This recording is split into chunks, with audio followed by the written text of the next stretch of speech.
চোখ কান দিয়ে শোনা যায় শ্রবণানন্দ। কি সুন্দর গান গাইছেন লতাজি, কি সুন্দর গান গাইছেন মান্নাজি। হ্যাঁ, আর যে কানে কালা, সে কাকের ডাক না কোকিলের ডাক বুঝবে? হ্যাঁ, কায়দা আছে, শুনে যাও আজকে। যে কানে কালা, একজনের ফ্যামিলিতে সব কয়টা কানে কালা, মা বাবা কানে কালা, ছেলে কানে কালা, বেটার বউ আনছে সেও কানে কালা। তো ওই লোকটা জমিতে গেছে লাঙল চাষ করতে, তা আগে ওই তাওয়ায় করে আগুন নিয়ে যেত আর তামাক খাতো, হুকুও খাতো। মানে পাশের থেকে এক ভদ্রলোক এসে কয়, দাদা তোমার তাওয়ায় আগুন আছে? ও তো কানে শোনে না। ও কয়, আমার আলের বাওদারের যে রাঙা গরুটা ওটা আমার শ্বশুর বাড়িতে দিয়েছে। ওই কইছে নাকি তাওয়ায় আগুন আছে? কয়, তুমি বিশ্বাস না করো, আমার বউরে ডাকে নিয়ে আসতেছে। এই কইয়ে হাতে লড়ি নিয়ে বাড়ির দিক বইছে। ওর বউ হঠাৎ, উনি তো আসে বিকেল 3টের সময়, 12টার সময় আসতেছে লড়ি উঁচু করিয়ে। ওনার বউ, ব্যাপার কি হবে? ওনার বউরে গিয়ে জিজ্ঞেস করছে, বল এই বাদিকের হালের গরুটা তোর বাবার বাড়িতে দেশে কিনা? ওর বউও তো কানে শোনে না। ওর বউ ভাবছে ভাত রান্না করতে দেরি হয়েছে বলে আমারে বাড়িতে আইছে। তাড়াতাড়ি ভয়তে দৌড়ে শাশুড়ির কাছে গেছে। শাশুড়ি মা, আমি কি দোষ করেছি? উনি এত তাড়াতাড়ি আসবে আমি জানি নাকি? আমি ভাত রান্না করে পারি নাই বলে আপনার ছেলে ওই যে আমার বাড়িতে গেছে। শাশুড়িও কানে কালা। বাড়ি নতুন শসা গাছ লাগাইছিল, তাতে একটা মাত্র শসা হয়েছিল। শাশুড়ি লোভ সামলাতে পারে নাই, ওইটা ছিঁড়ে খাইছে। শাশুড়ি ভাবছে আমি শসা ছিঁড়ে খাইছি, বউ তাই করছে। শাশুড়ি যাই শ্বশুরের দ্বারে করছে, কি বউমা আনিস না? খাইছি একটা শসা ছিঁড়ে, আমি কি দোষ করেছি? মুখ জুলোই করছে।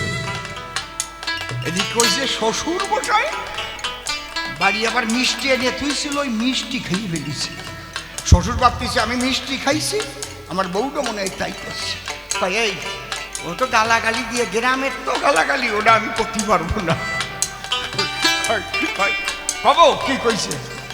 কব কি না, ওটা কোয়া উচিত না, ওটা কোয়া যায় না, বোঝে না, ছাতায় রেকর্ডিং হয়ে যাবে না। তারপরে এই মা, তারপরে টুকার কলাম না, এই আমার ছেলের টাকা দিয়ে মিষ্টি আনছে, আমি খাইছি, তোর বাবার টাকা। কানে কালা, চাইছে তাওয়ার আগুন, সেই জায়গাতে কোন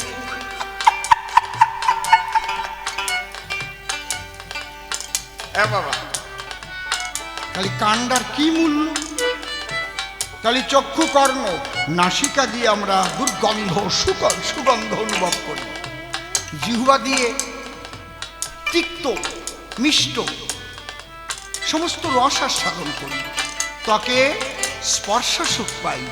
দেখবেন প্যারালাইসিস হয়ে গেলি না, ত্বকের আর সুখ পাওয়া যায় না, চিমটি কাটলেও ঠিক পাই না। এই ত্বকের সুখ পাওয়ার জন্যই অনেকে আছে বাসে উঠে একদম মাইয়াকে ঘিসে ঘিসে দাঁড়ায়, আছে অনেকে আছে। কি বাবা আছে না? মেয়েরা যত সরিয়ে যায় দেখবেন উনি ঘষা আরম্ভ করে। আপনারা না, এই জায়গার মানুষ সবাই ভালো, ওরা কোনোদিন ওইরকম করে না, আছে না? কায়দা আছে। 10 কৃষকে বশ করে নে,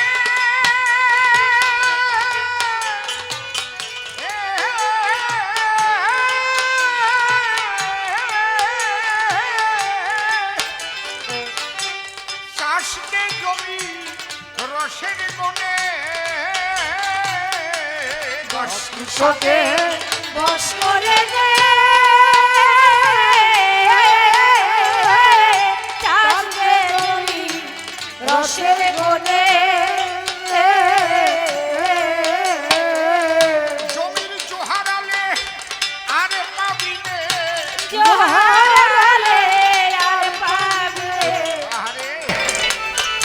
ওপার বাংলার একজন গায়ক গান করেছেন, যৌবন জোয়ার একবার আসে রে বন্ধু, ফিরে গেলে আর আসে একবার আসে রে বন্ধু, চলে গেলে আর আসে না। ওরে যৌবন কালে বন্ধু মেলে, যৌবন কালে বন্ধু মেলে, এই বন্ধু চলে গেলে আর আসে না। এই যৌবন হচ্ছে রসের সময়, জমিতে জো হয়, জো একটা কালো মেয়েরেও ভালো দেখা যায় সেইটাই। যারা বুড়ো হয়ে গেছে এখন ঠিক পাচ্ছে, সেই যৌবন সরে গেছে। চাষি,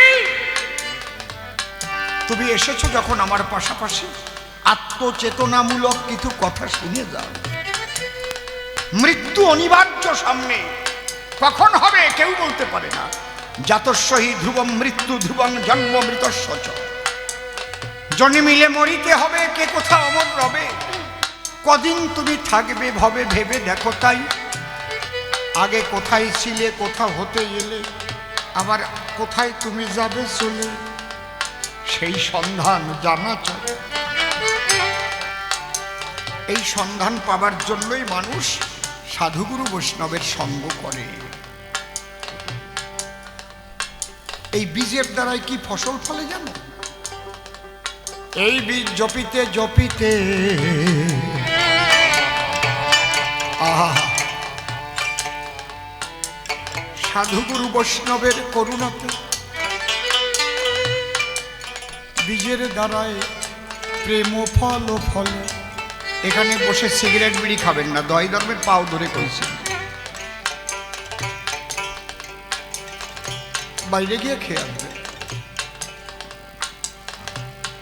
এই প্রেম ফলের দ্বারাই কি পাওয়া যায়? একমাত্র প্রেমের দ্বারাই ঈশ্বর লাভ হয়। বিশুদ্ধ প্রেম ভক্তি ছাড়া কোনো কিছুর দ্বারা, কোনো তন্ত্র মন্ত্র কিচ্ছুর দ্বারা ঈশ্বর লাভ করা যায় না। অনেকে মনে মনে ভাবে চণ্ডী ভালো করে পাঠ করে পাণ্ডিত্যের দ্বারায় মায়ের পূজা দিলে মা খুশি হবে। কোনোদিনও না। তোমার পূজা তখন হবে যখন প্রেম ভক্তির দুফোঁটা বাড়ি চোখের জল তুমি তার চরণে দেবে। খালি 6টা বলো দেখি, গীতা খান কই? হ্যালো, আমার ভলিউম কমাই দিছো কেন?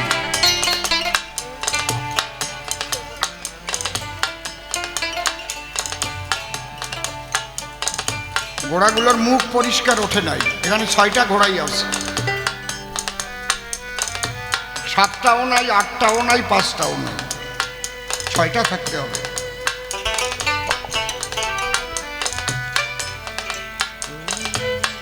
একটা, দুটো, তিনটে, চারটে, 5টা, 6টাই আছে। এই যে 6টা ঘোড়ার লাগাম ধরে আছে শ্রীকৃষ্ণ। চাষি, তুমি কি কাজ করবে? যা করো সৎভাবে করো, কিন্তু তোমার মধ্যে যে কাম, ক্রোধ, লোভ, মোহ, মদ মাৎসর্য আছে, তোমার গুরুপদে যদি একনিষ্ঠ ভক্তি না থাকে, তার উপরে যদি তুমি সমর্পণ না করতে পারো, তাহলে 6টা ঘোড়ার লাগাম কিন্তু ধরার বান্ধব পাবা না। কাম একদিকে তোমাকে ঠেলবে, ক্রোধ তোমার দ্বারাই নিজের হাতে ভাইয়ের মাথায় আঘাত করাবে, লোভ পরের টাকা মারিয়ে পকেট ভরাবে, তারপরে জেলে পাঠাবে। তাহলে তোমার এই দেহ জমি চাষ করো। এই জমি চাষের পদ্ধতি যদি শিখতে হয়, তাহলে নাও সাধুগুরু বৈষ্ণবের আশ্রয়। 10 কৃষকে বশ করে রে, ও খেপরে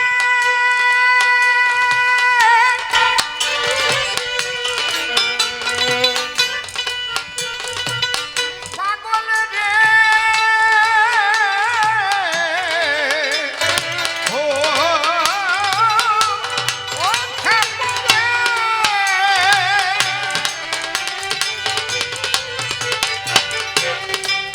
এই 10 কৃষক পঞ্চ জ্ঞানেন্দ্রিয়, পঞ্চ কর্মেন্দ্রিয়,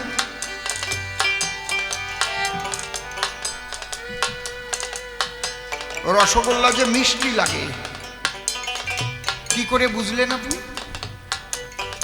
সারা দেহে রসগোল্লা ঘষবেন, নাকের মাথায় ঘষবেন, আঙুলের মাথায় ঘষবেন, শরীরের আরো কোনো মাথা থাকলে সে জায়গাও বসে দেখেন, মিঠিয়ে বসবেন না। যখন জিহুবার মাথায় ঘষা দেবেন, ওরে কি মিষ্টি রে!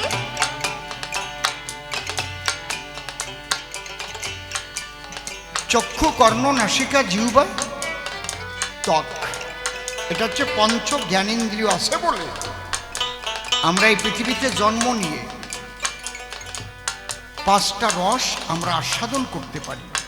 দেখার একটা রস আছে, যে অন্ধ তার দুই চোখ বন্ধ, সে জানে না কে সুন্দর কে সুন্দরী, কে বান্দর কে বান্দরী, গরু কেমন মানুষ কেমন, সাদা কেমন কালো কেমন, কিচ্ছু জানি না। তাহলে সে জীবনেও কিন্তু দর্শন আনন্দ পেল না। একটু মনে মনে ভাবে দেখেন তো, চোখ দুটো বন্ধ করে, অন্ধকার, যে জন্ম অন্ধ, সে কিচ্ছু বুঝতে পারলো? আমাকে চোখ আছে বলে একটা সুন্দরী মাইয়া এঁকে গেলি তাকাই, চোখ দুটো কি সুন্দর পটল চেরা চোখ রে, হাসিয়ে বড় কেন? ও 80 বছরের বুড়োও চাইয়ে দেখে। কি বাবা, খালি খালি কবি গান লেখে, তুমি সুন্দর তাই চেয়ে থাকি প্রিয়, সে কি মোর অপরাধ। আসলে এমনি গান লেখে। সুন্দর দেখতে কার না ভালো লাগে? বুকে এক দিয়ে কম, সবার ভালো লাগে, কিন্তু ভিতরে তার কোন ভাবটা জাগে সেইটা হচ্ছে বুঝতে হবে। এই ভাব আলাদা। এই জন্য কেউ হয় মানুষ, কেউ হয় কুকুর, কেউ হয় গাধা। তোমার ভাব কি উদয় হচ্ছে? একটা সুন্দরী নারীকে দেখে যদি ভাব জাগে বুকে, হে বিশ্ব প্রকৃতি, হে ধরিত্রী, হে বিশ্ব মাতা, তোমার এক কোনা রূপ ছিটকে পড়েছে ওর গায়ে, তাতে ওকে এত সুন্দরী দেখা যায়। আর তুমি না কত সুন্দরী, হে মা শঙ্করী, তুমি একবার দেখা দেও মা, চির সুন্দর এসো বন্দন মন্দিরে প্রেমালোক জানো। তুমি কত সুন্দর, তোমার ভিতরে কি ভাবটা জাগতেছে, এই হচ্ছে ব্যাপার। তাই যদি না হতো, তাহলে নিরক্ষর যে চণ্ডীর চ লিখতে পারে না, সেই মানুষটি ঠাকুর রামকৃষ্ণ কি মা কালীকে পেত? পেত? যে হীরামন পাগল জীবনে কোনোদিন স্কুলে যায় নাই, তখন অধিকার ছিল না শূদ্রের স্কুলে লেখাপড়া করা, তারে ঢুকতে দেবে না দুর্গা মন্দিরে, বেথরিয়া বালাবাড়ি, শূদ্রের ঢোকার অধিকার নাই। কয় মা তোমার একা, তাহলে চণ্ডী পড়াই ফেলো। কেন বলো? যা দেবী সর্বভূতেষু মাতৃরূপেণ সংস্থিতা। কেন বলো? ও মা, তুই কি শুধু ওদের মা? মা, আমার খিদে পেয়েছিল, তাই এসেছিলাম মায়ের কাছে একটু স্তন সুধা পান করব, আমাকে তাড়িয়ে দিল মা। যেই হীরামন পাগল দৌড় দিয়েছে, আগে এক চাকে দুর্গা পূজা হতো, ওই চাক ধরিয়ে মর মর করে ভাঙিয়ে হীরামনের দিক ফিরতেছে।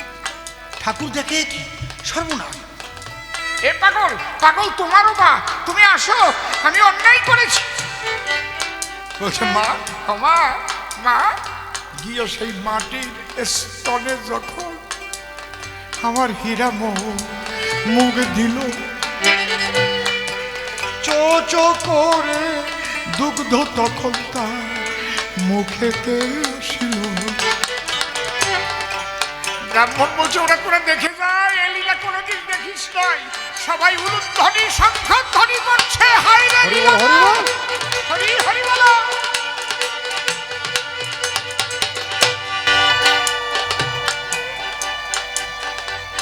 সে তো লেখাপড়া জানতো না, মা, ভক্তি আর প্রেম আর কিচ্ছু লাগে না ঈশ্বরকে পাবার জন্য।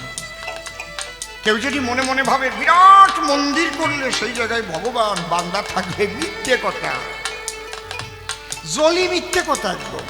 ভক্তি না থাকলে 50 তলা মন্দির হলিও, সোনার দিয়ে ভগবান বানালিও সে জায়গা ভগবান কখনো সাড়া দেবে না। যার ভক্তি থাকবে তাল পাতার পুড়ে ঘরে একটা নকুল দাদা দিয়ে যদি 2 ফল চোখের জল দিয়ে বলতে পারে আমার কিছু নাই প্রভু তুমি না, তার ঠাকুর কথা বলবে। যারা যারা পৃথিবীতে ঈশ্বর লাভ করেছে প্রত্যেকে কেউ কোনো বড় মন্দিরে বসে পায় না,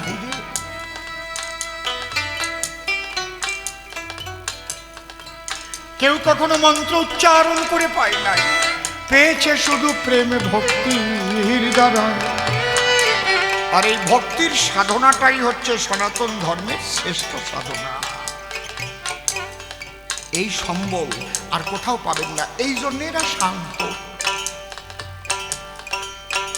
কারণ এরা তো গায় হরে কৃষ্ণ, কাঁদবার জন্য যায় হরে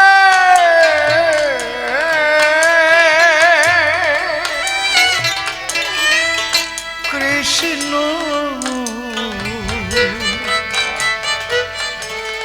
কৃষ্ণ কৃষ্ণ হরে হরে হরে রাম হরে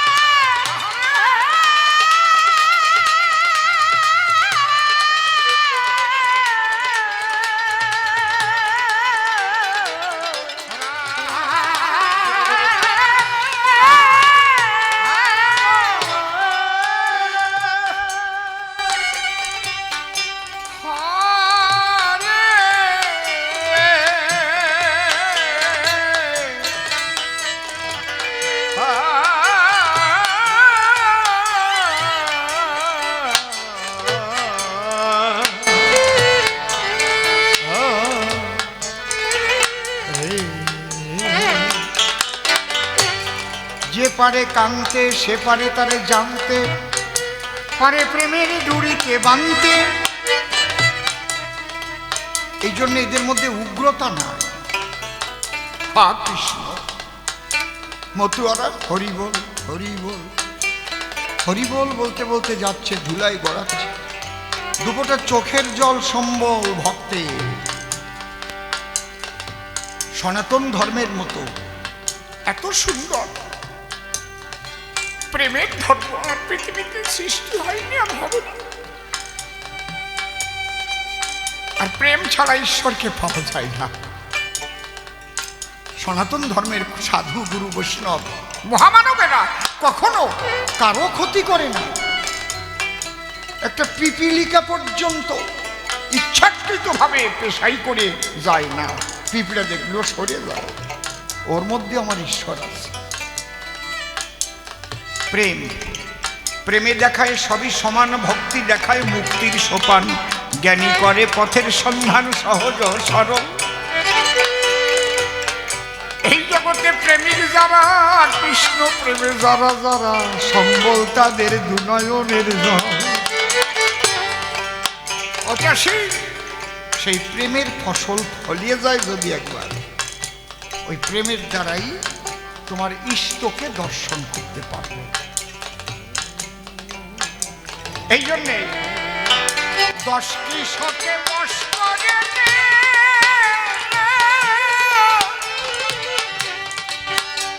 তবে জমি চাষ দেওয়ার রসের গুণে যৌবন চলে গেলে সেই দিন হারাই ফেলবা।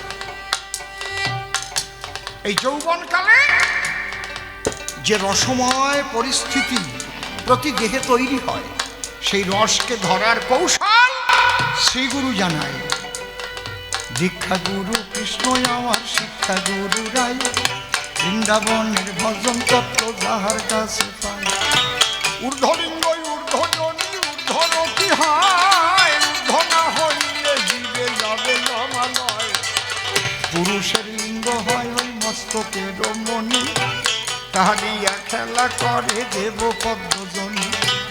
সাধকের স্থান হয় বৃহৎ বৃন্দাবন, শিরাধিকা হয় যে তাহার প্রেমের মহাজন। তুমি সৃষ্টিকে রক্ষা করে প্রেমিক হতে পারো যদি ব্যভিচারে সম্পদ নষ্ট না করো। ব্যভিচারে যখনই সম্পদ নষ্ট হয়ে যাবে তোমার সাধন ভজন নষ্ট হবে। তাই বলছে জমির জো ফুরালে আর পাবিনে, ফুরালে আর পাবে, জমির জো ফুরালে আর পাবিনে, বৃথা হবে তোর এই লাঙল চষা। শেষকালে হবে দুর্দশা, শেষকালে হবে দুর্দশা।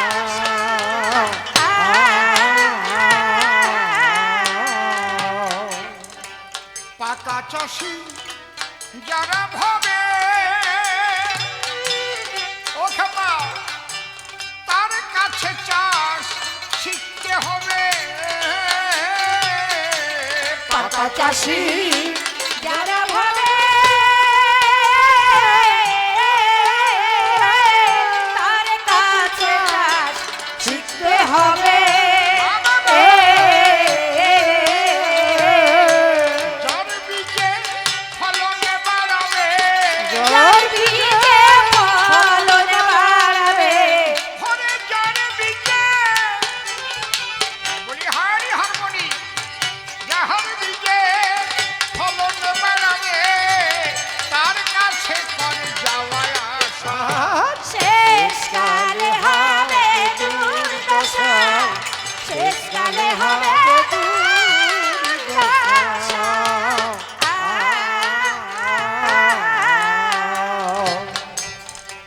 গৌর কাজল বীজের গোড়া, বীজের গোড়া, গৌর কাজল বীজের গোড়া।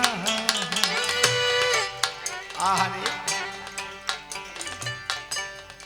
গৌর কাজল বীজের গোড়া, করে বলে গেছে আমার চাষি গোড়া। গৌর কাজল বীজের গোড়া পড়ে গেছে চাষি গোড়া। অধম শিবিরে তোর কপাল পোড়া, ও শিবিরে তোর কপালে পোড়া, অধম শিবিরে, ও শিবিরে, অধম শিবিরে তোর কপাল পোড়া, ও শিবিরে তোর কপালে পোড়া। কেবল ভবা পাগলা শেষ ভরসা। শেষকালে হবে দুর্দশা, শেষকালে হবে দুর্দশা।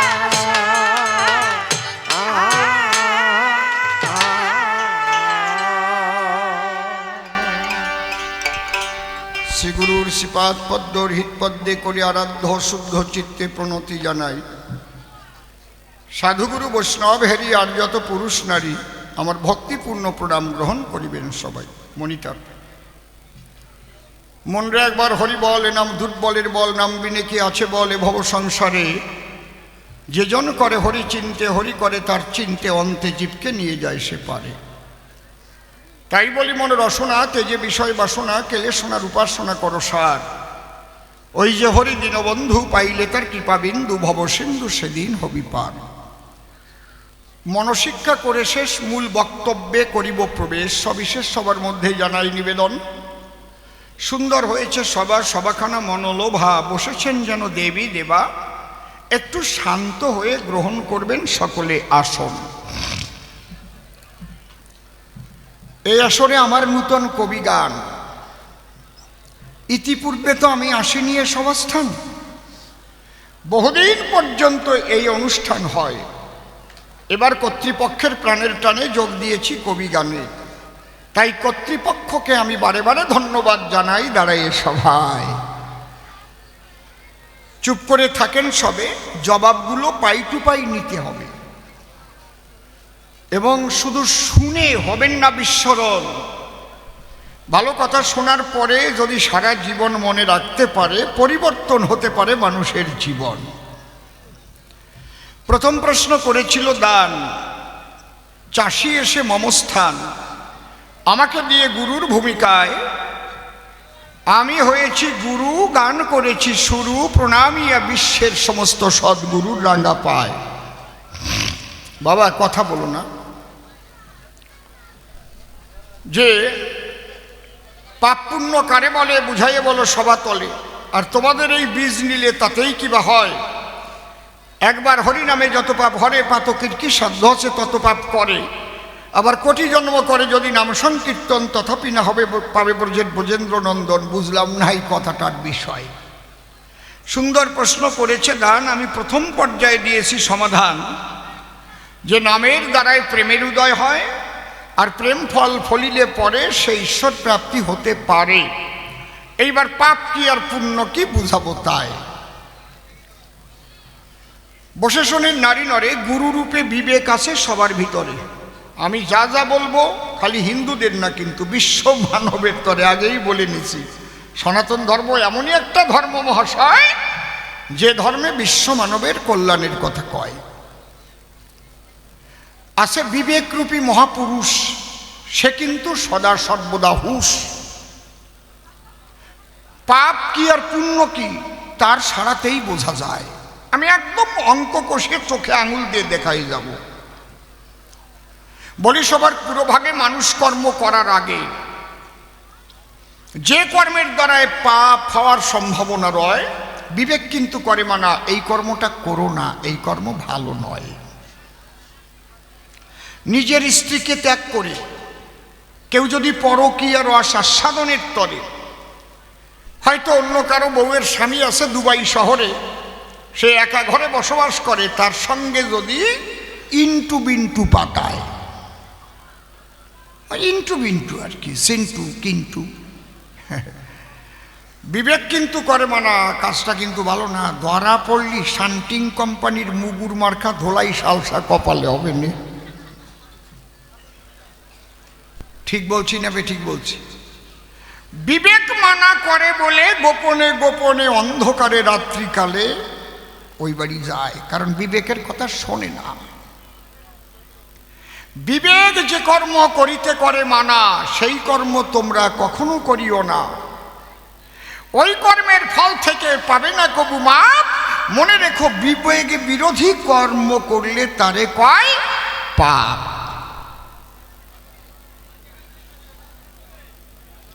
এই বিবেক যার যত জাগ্রত এবং বিবেকের বাণী শুনে চলে সতত, সেই একজন ভালো মানুষ বলে পরিগণিত হয়। দেখবেন যারা ঘুষ খায়, মানুষের সামনে টাকা নেয়, সামনে নেবে না কখনো, নিজের হাত দিয়েও ধরবে না। ও কায়দা আছে, অন্য লোক আছে, সে যাই বেশ কায়দা করিয়ে কইয়ে টইয়ে ভুলে বলে করে দেবা নেই, কাজটা তো ভালো না, এই জন্য পিছনের হাত দিয়ে নেয়। বিবেক মানা করে এই কাজ তুমি করো না রে। কিন্তু ওই যে লোভের বশীভূত হওয়ার পরে ওই কর্ম করে সম্পাদন, ধরা পড়লে পায় না মাপ, কেন সে করেছে পাপ। পাপ না থাকলে হাকিমের দরকার হতো না কখন। আমার কাছে বলুন দেখি, পাপ পুণ্য না থাকলে জগতে বিচার ব্যবস্থা থাকতো নাকি? থাকতো? কিসের দরকার? দাঁড়িয়ে বলি সভা পাশে, অপকর্মের দ্বারায় পাপে পরিপূর্ণ হয়, তখন তার বিরুদ্ধে অভিযোগ আসে। কথা কই না, শান্ত হয়ে গান শোনো। কি বলছো? এটা তোমার কথা কওয়ার জায়গা না, কিন্তু তোমার শোনার জায়গা, খেয়াল রাখতে হবে। তুমি একজন শোনার মানুষ, এইটা সবসময় রাখবা হুঁশ। যদি এখান থেকে পেয়ে থাকো কোনো কৃষ্ণ প্রেম পীযুষ, সেইটুক নিয়ে আপন ঘরে করবে প্রত্যাবর্তন। চরণ ধরে করি মানা, আন কথা কহিও না, কবিগানের ব্যাঘাত ঘটিবে তখন। এই এক কথায় যে জবাবটা দিলাম, আজকের থেকে সবাই মনে রাখবেন তো, এমন জিনিস বলে গেলাম। বিবেক কখনো কিন্তু ছেড়ে কথা বলে না। আপনি পথ দিয়ে হেঁটে যাচ্ছেন, হঠাৎ ওই বাড়িতে দেখতে পাচ্ছেন যে 3.5-4 বছরের একটা বাচ্চাকে তার মা ভীষণ পিটাচ্ছে, বিছার মতো দাপাচ্ছে। এরকম অনেক সময় হয়। আপনি জিজ্ঞেস করলেন পাশের বাড়ির এক মায়ের কাছে, মা ওইভাবে পিটাচ্ছে কে, আপনারা কিছু বলেন না? বলে অনেক বলেছি, শোনে না। উনি বলে আমার ছেলে, আমি মারবো, তা তোকে কি?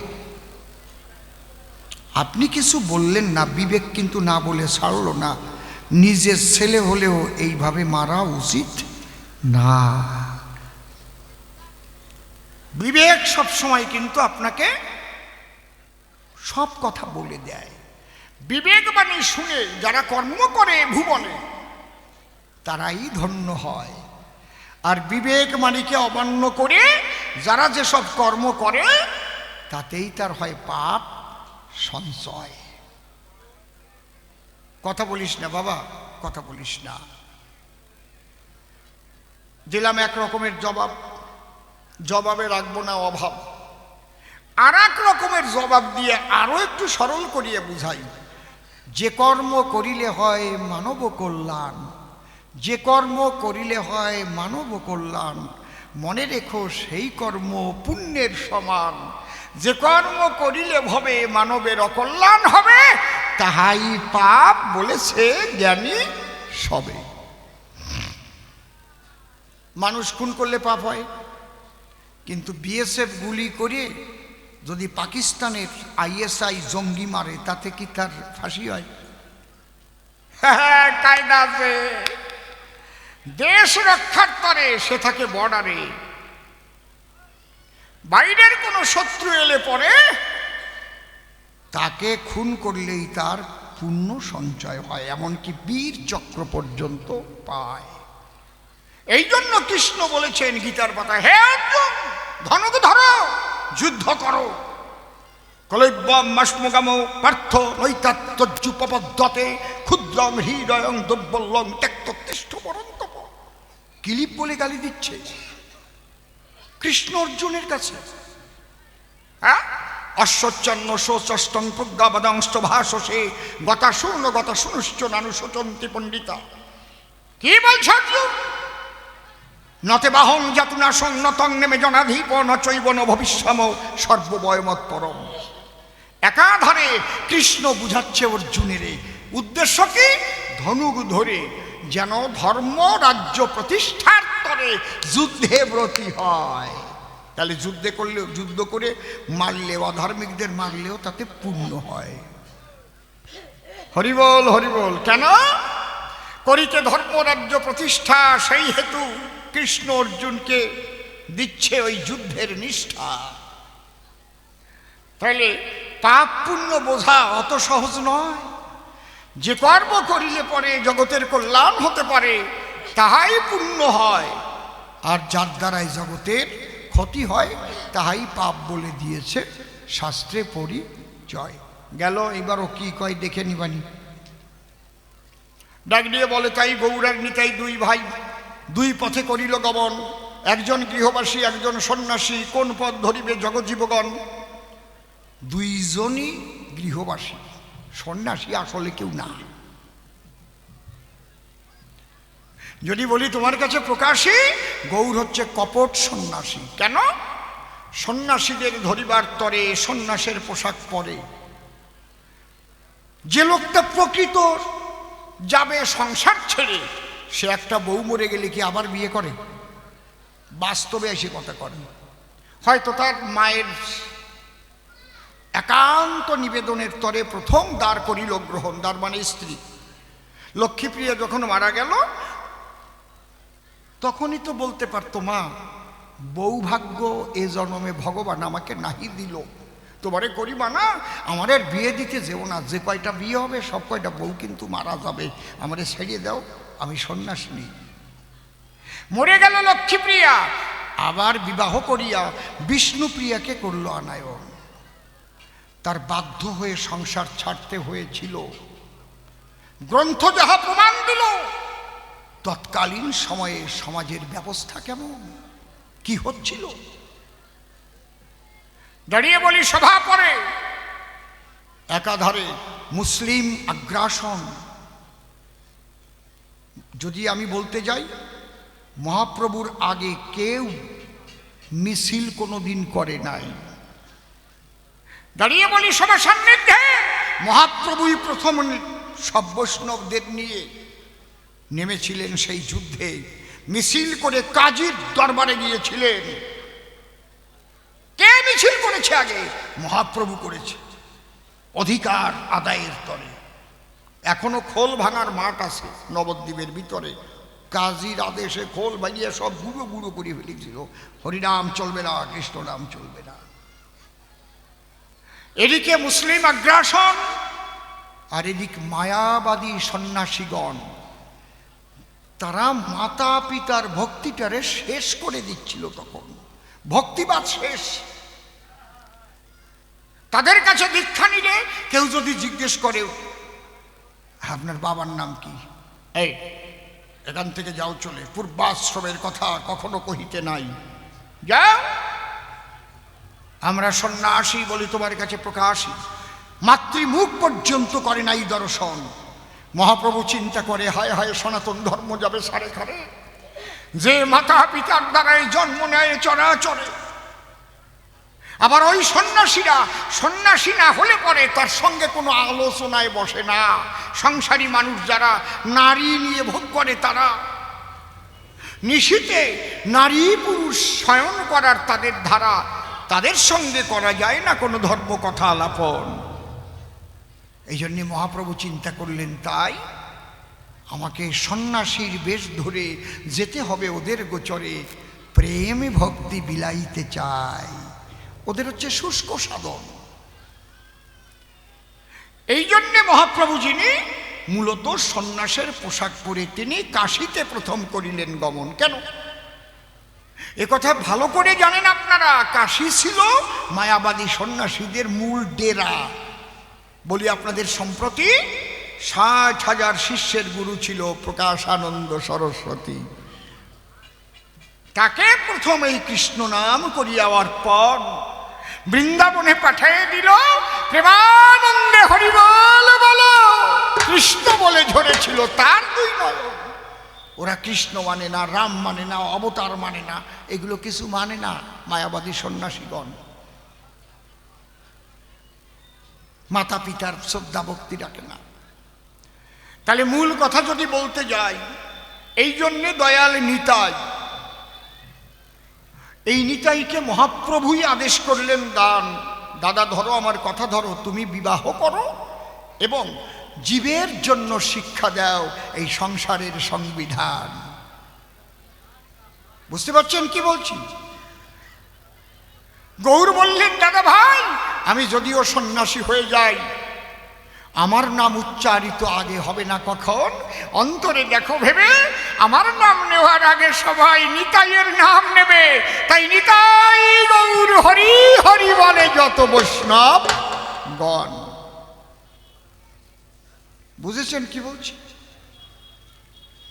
তাহলে আমি যদি আলোচনা করি মূল ধর্ম, তাহলে সর্বশ্রেষ্ঠ এই সংসারের কর্ম। সংসার ধর্মের ঊর্ধ্বে আর কোনো কিছু নাই। তাছাড়া দরকার করে বর্ণনা, কলিতে তো সন্ন্যাস নীতি আছেই মানা।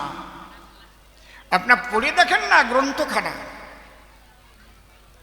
গ্রন্থের মধ্যে কি রয়েছে লিখন? অশ্বমেধ গোবালম্ব সন্ন্যাস ফলপৈতৃকং দেবরেণ সুতোৎপত্তি কলৌ পঞ্চ বিপর্যয়ে। কলিতে 5টা জিনিস আছে মানা। বসে শোনেন জ্ঞানী জনা, অশ্বমেধ যজ্ঞ কলিতে চলবে না, গোমের যজ্ঞ কলিতে চলবে না, অশ্বমেধ ও গোবালম্ব সন্ন্যাস নেওয়া চলবে না, ফলপৈতৃকং পিতৃশ্রাদ্ধে মাংস দেওয়া চলবে না, আর দেবর দিয়ে সন্তান উৎপাদন চলবে না। এই মানা আছে 5খানা।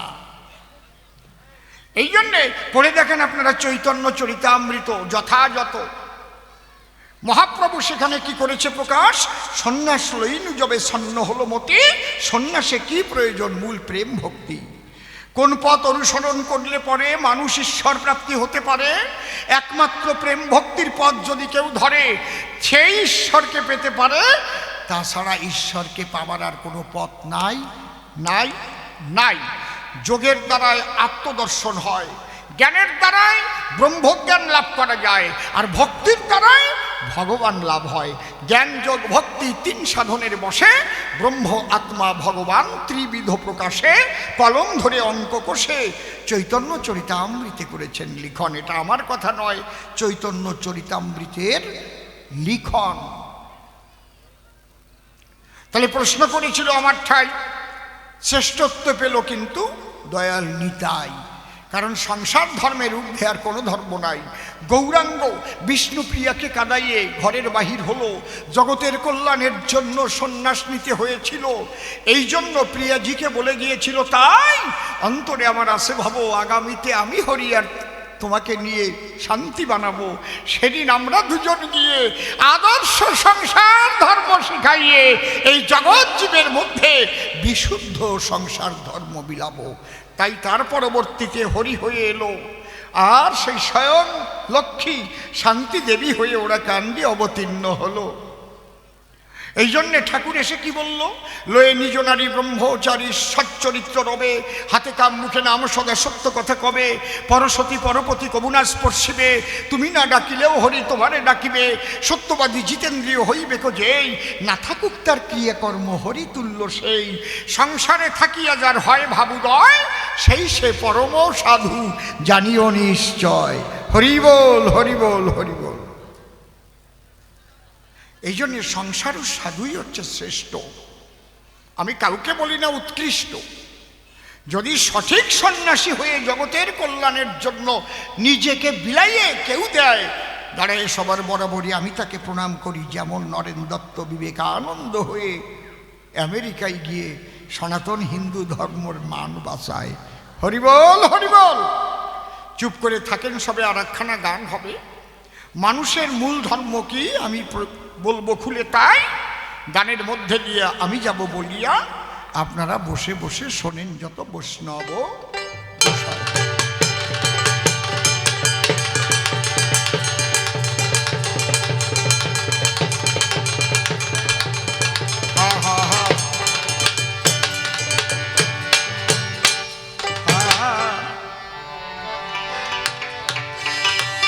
ওরে সাগর, সাগর পারে মাঝি তুমি রে,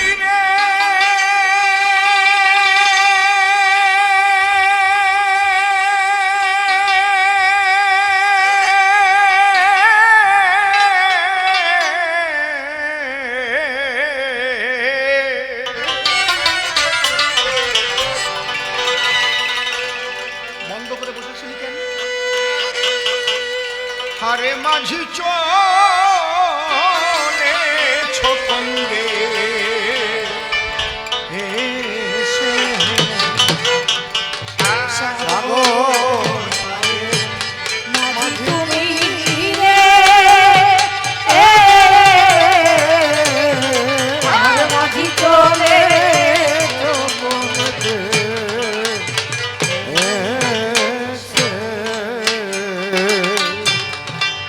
লাল সে বাদাম টেনে দিয়া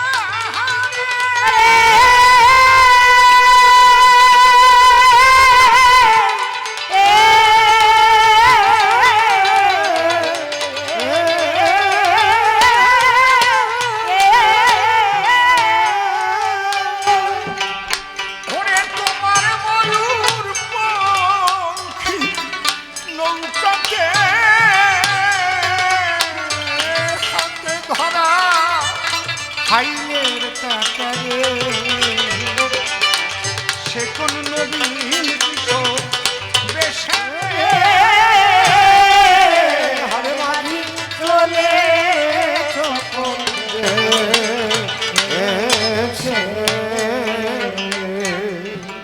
সেই ভাটিয়ালি।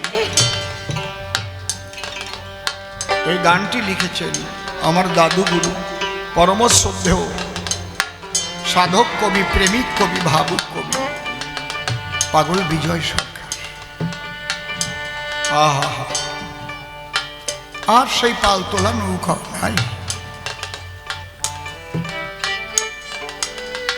দাঘরি কক্ষে করে নববধূ নদীর কিনারে গিয়ে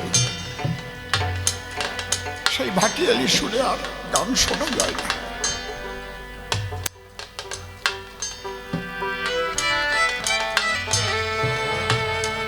দ্বিজাতি তত্ত্বের ভিত্তিতে ভারত ভাগ হয়েছে।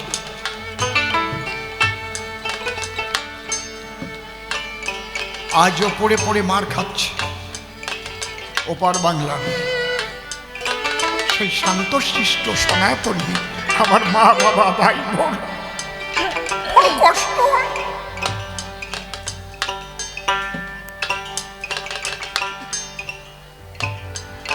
14ই আগস্ট রাত্রিতে ঘুমিয়েছিল এরা কেউ জানে না, সবাই জানতো আমরা ভারতবাসী। 15ই আগস্ট শুনলো আমরা আর ভারতবাসী নাই গো। কি আমরা মুসলমান রাষ্ট্রের অধিবাসী হয়ে গেছি, পাকিস্তানি হয়ে গেছি। এ কি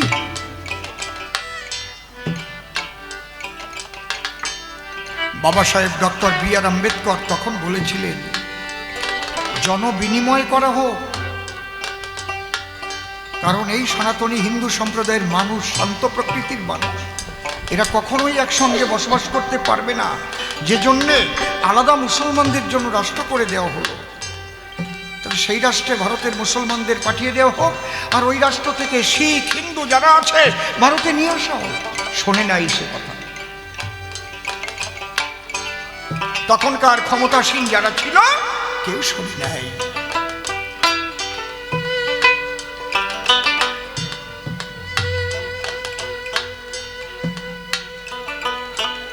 আজ আমাদের সেই দিন আসবে, সেই কচুরি ধরে টান দিলে গাড়ির মধ্যে কই মাছ আর উঠে আসে না।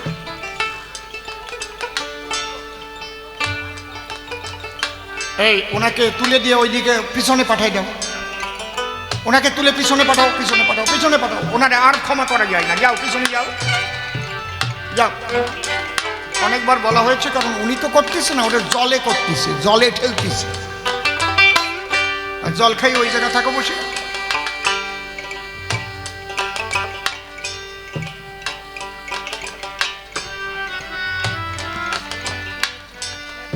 আজ আমরা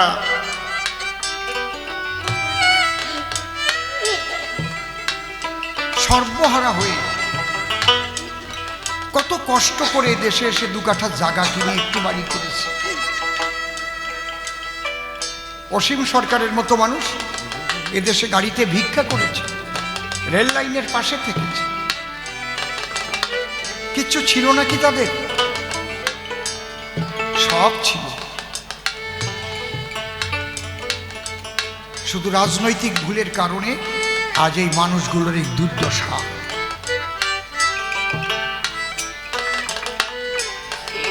সেই পাগল বিজয়ের গান যখন গাইতে যাই, বুকে বড় ব্যথা জাগে, তাই না বলে পারি না। হালিমা সাহেব মালকো সাজিয়া রে। যারা গান দেশের কয়জন বসবেন, এই ছেলেরা হাইমা চাকারে কয়, যাকে এই দেশে জন্ম হয়েছে যেন হাইমা চাকারে কয়। আরে কপাল রে।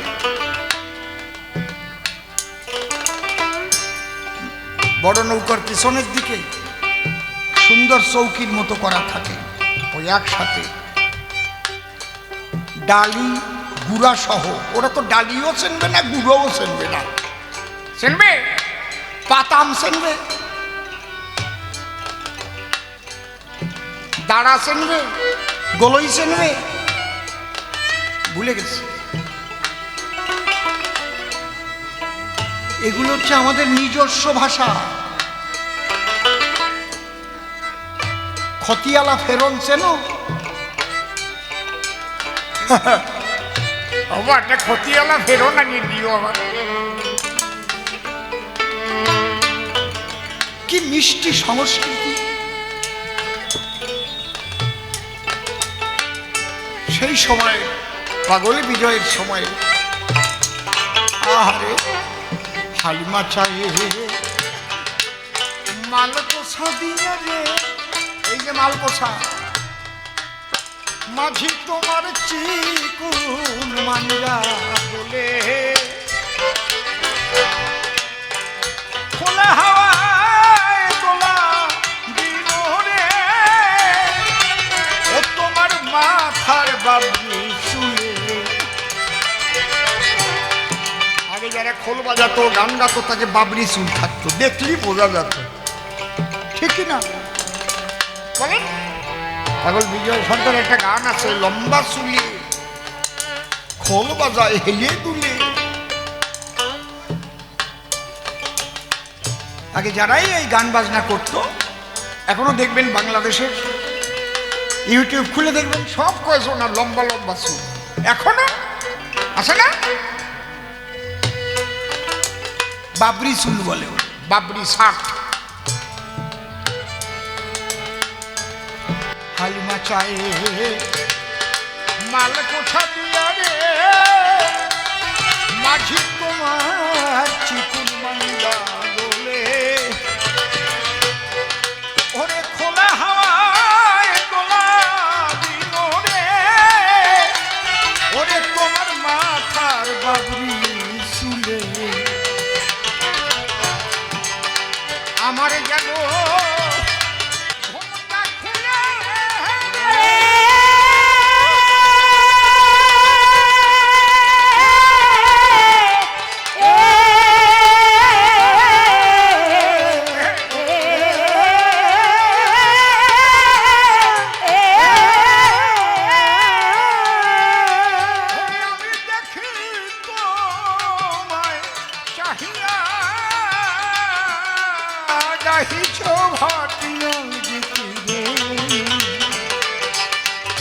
তুমি কারে ভালো ভালোবেসে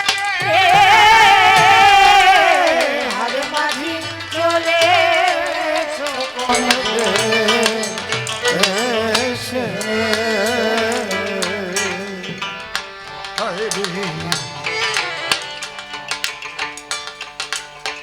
ভরা নদী, ভরা নদীর কোণের জোয়ার,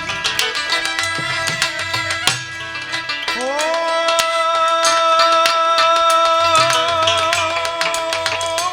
রে, ও রে,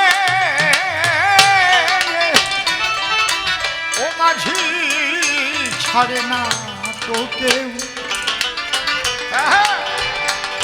কেমনি আমার বুকের মাঝে রে, ওই ওঠে দুকুল ভাঙা রে।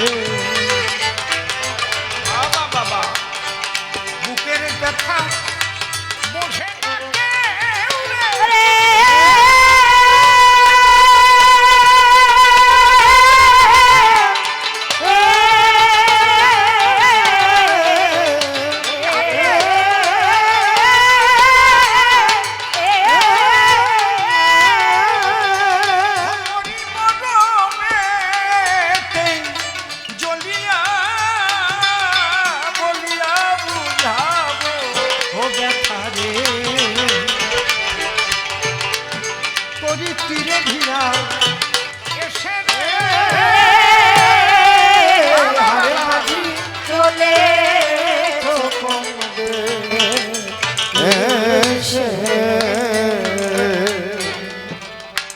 সকলে সকলে পিপাসা মিটাই রে,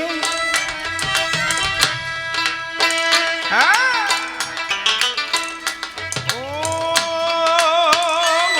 রে, ও রে,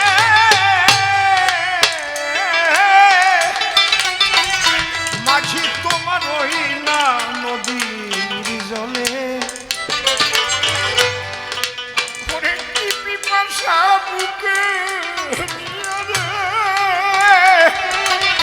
ওই নদী সাগর দিকে চলে।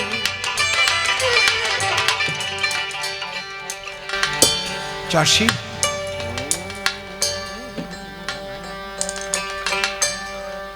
সমস্ত নদীর সৃষ্টি কোথা থেকে হয়েছে? সাগরের জল বাষ্প হয়ে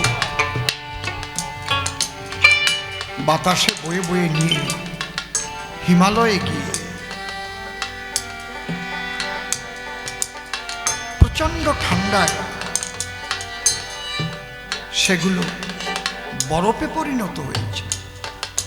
আবার সূর্যের আলোতে সেই বরফ বিগলিত হয়ে যেখান থেকে সে এসেছিল তার দিকে ছুটে চলেছে প্রতিটি নদী হয়ে, প্রতিটি জীবাত্মা। আমরা সেই আনন্দময় পরমানন্দময় সাগর থেকে এসেছিল। তাই সমস্ত কিছুর মধ্যে দিয়ে কখনো কখনো পরাণ পুড়ে ওঠে।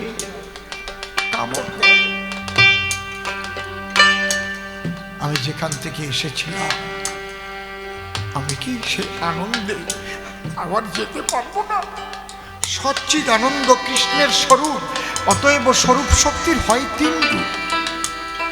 সেই সচ্চিদানন্দময়ী শ্রীকৃষ্ণ, মহাভাব স্বরূপিণী রাধা। পাগল বিজয় সরকার কি সুন্দর লিখেছে। ও মানুষ, এই জগতে এসে কতজনার পিপাসা মিটালি? স্ত্রীর পিপাসা, সন্তানদের পিপাসা, পারিপার্শ্বিক পিপাসা, ক্ষুধা। কত কষ্ট করে খাটাখাটনি করে সবার মন জুগিয়েছ, কিন্তু তোমার শেষের জায়গা যেখানে, এই জায়গা ঠিক করেছ।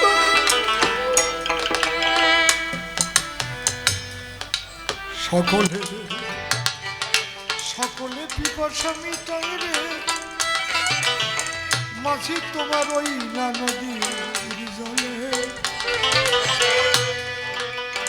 অনেক কি পিপাসা বুকে,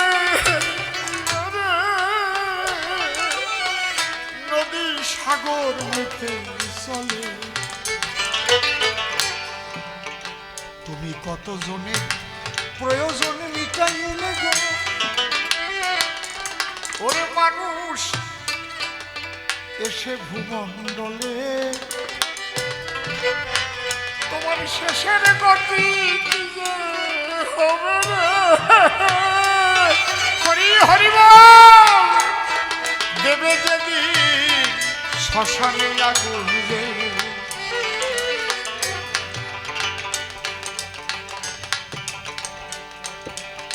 এক মুখ পোড়া ছাই হয়ে যাবা। সকলে পিপাসা মিটাই রে। ও মাঝি তোমার ওই না নদীর জলে। অনেক কি পিপাসা বুকে, ওই নদী সাগর মুখে চলে। তার দুই কুলে আঘাত দিয়ে বলে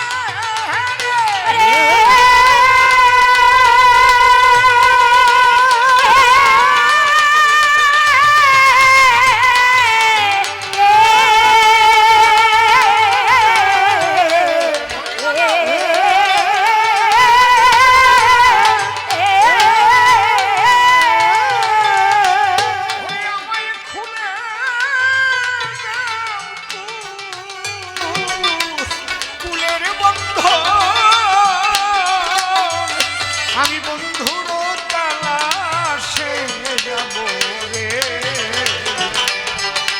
ও সেই কুলহারা হারে মাঝি চলে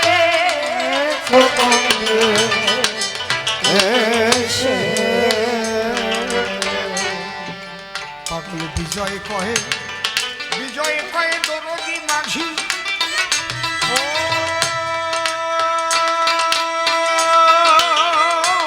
রে, ও রে,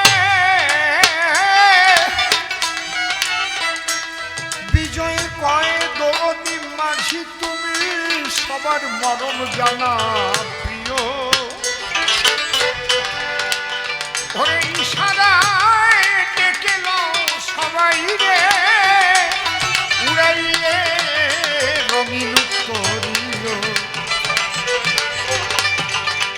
আমায় তোমার নৌকায় তুলে নিও।